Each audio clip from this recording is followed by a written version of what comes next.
Alright guys, sa mapagpalang araw sa inyong lahat, meron tayong isang reaction video dito kay ating President Bongbong Marcos at kanyang pagdalaw sa Vietnam, Hanoi noong January 30, ayan, 2024. Ayan na public diplomacy event, visit to the Imperial Citadel of Thang Long.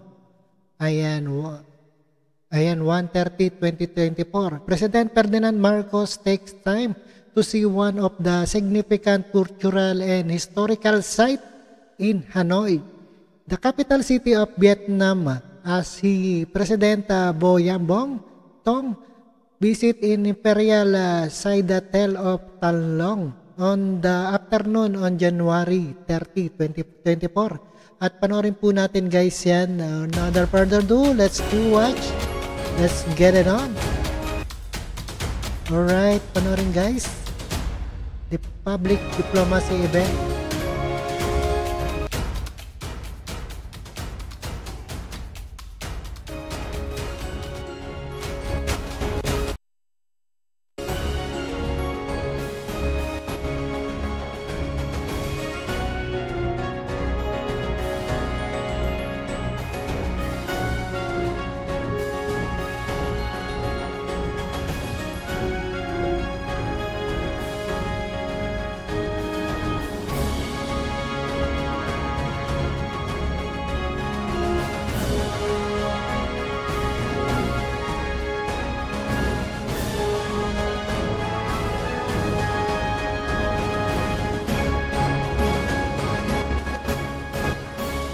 Alright, napakinggan po natin at napanood. Ayan, dito sa pagpunta ng ating presidente para sa public diplomacy event. At ito ay isang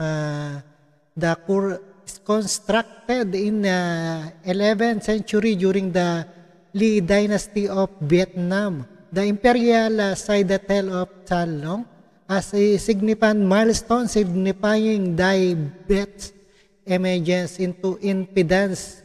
It was built on foundation of Chinese fortress dating back to the 7th century of nearly 13 years in held pivotal role of regional political dominance. Ayan, maraming salamat sa panonood at pakikinig dito kay Karob Trip, and subaybayan po natin ang pagdalaw ng ating President Bongbong Marcos dito sa Hanoi, Vietnam. And maraming salamat and keep safe and healthy. See us again the next one. Thank you guys.